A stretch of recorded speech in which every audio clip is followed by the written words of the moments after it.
आज तुमसर न्यायालयात 5 कोटी हवालाकांडचे प्रकरण पोलिसांनी FIR दर्ज केली। त्यामध्ये 11 आरोपींच्या आज रिमांड पेश केलेला आहे तुमसर कोर्टात।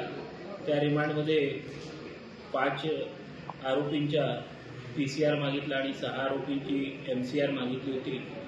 असे या कस्टडी मॅटरमध्ये आज तुमसर न्यायालयात आरोपी क्रमांक 4 कडून पोलिसांकडून जे गुन्हा दर्ज करताना आरोपींना जे दिलेले अधिकारांचा जो हनन झालेला आहे त्या हननाबाबत आरोपी क्रमांक 4 चे वकील यांनी एक जो मुद्दा कोर्टासमोर मांडला आहे तो एक व्यवस्थित आणि सुंदरपणे तो मुद्दा मांडलेला आहे।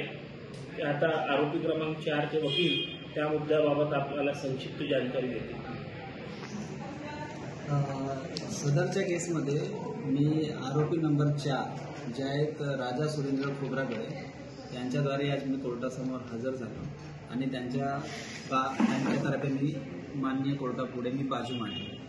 तर माझं असं म्हणणं आहे की जे तुमसर कोर्टाने जो रिमांड आणलेला आहे, जो अरेस्ट केला, ह्याच आरोपीचे नाही तर ते सगळे जे 11 आरोपी होते त्यांना सगळ्यांना तुमसर जो पोलीस आहे, तुमसर पोलिसांनी इल्लिगली अरेस्ट केलेला आहे। आता इल्लिगली अरेस्ट कसं केलेलं आहे याच्यामध्ये असं आहे की तुमसर पोलिसने जे रिमांड आणली त्या रिमांड पेपरमध्येच नमूद आहे की 4/2/2025 ला दुपारी 3:15 त्यांनी छापा मारला आणि ते छापा मारून त्यांनी 11 आरोपीला पकडले आणि 5 करोड जी आहे रक्कम त्यांनी जप्त केली। म्हणजे हा झाला 4/2/25 ला दुपारी 3:15। मग त्याच्यानंतर काय केलं, रात्री 2 वाजता 5 तारखेला रात्री 2 वाजता 2 वाजून 11 मिनिटांनी काही संपते FIR लॉन्च करण्यात आली सदरच्या केसमध्ये 5 तारखेला रात्री 2 वाजता आणि त्याच्यानंतर 4:14 आरोपीला अरेस्ट करण्यात आलं आणि मग त्याच्यानंतर JMFC कोर्टामध्ये 5 तारखेला 4:30 वाजता प्रोड्यूस करण्यात आला। म्हणजे अशा प्रकारे आरोपीला संपूर्ण 11 आरोपीला तुमसर पोलिसांनी 25 तास आपल्या ताब्यात ठेवले। 25 तास त्यांच्याच रिमांड, मी आपली स्टोरी न सांगत आहे, त्यांनी जे रिमांड पेपर्स आणले त्या रिमांड पेपर्समध्येच नमूद आहे हे गोष्ट।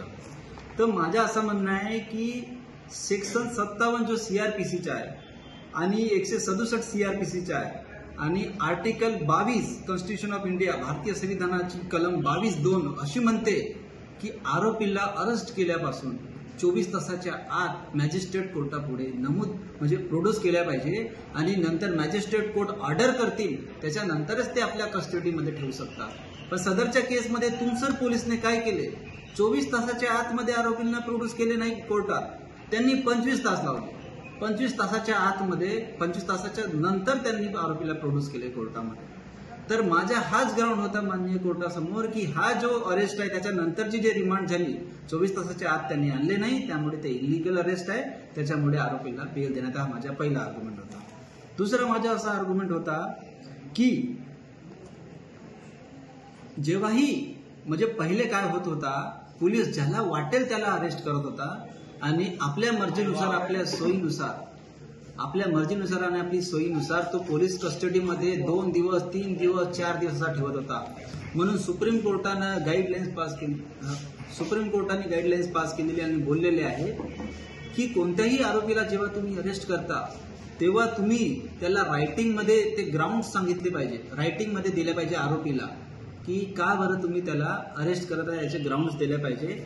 Pankaj Bansal versus union of India हा एक जजमेंट आलेला आहे सुप्रीम कोर्टाचा 2023 मध्ये। तर याच्यामध्ये पंकज बन्सलमध्ये सांगितलेलं आहे। तसेच प्रभीर कासयस्ता versus State of NCLT Delhi ह्यामध्ये सुद्धा सांगितलेलं आहे की अरेस्ट करताना त्याला त्याचे ग्राउंड्स नमूद केले पाहिजे, अरेस्ट सांगितले पाहिजे। पण ते सदरच्या केसमध्ये तुमसर पोलिसने आम्हाला लिखितमध्ये आमच्या आरोपींना 11 आरोपींना कोणतेही लिखितमध्ये का बरं आम्हाला अरेस्ट केले ते एकही डॉक्युमेंट्स दिलेलं नाही आहे। शेवटी जे सेक्शन 50 आहे CRPCचा, तो असा सांगतो की आमच्या रिश्तेदाराला तरी त्यांनी रायटिंगमध्ये सांगितलं पाहिजे की आम्हाला अरेस्ट का बरं केलं, त्याचे ग्राउंड्स ते सुद्धा तुमसर पोलिसांनी केलेले नाही. अशा प्रकारे हा जो तुमसर पोलिसाचा अरेस्ट केलाय 11ही आरोपीला पूर्ण इलिगल आहे. त्याच्यामुळे आम्हाला बेल देण्यात यावी असं आम्ही आर्ग्युमेंट केलेला आहे. आता माननीय कोर्टाचा आदेश त्याच्यावर येणार आहे.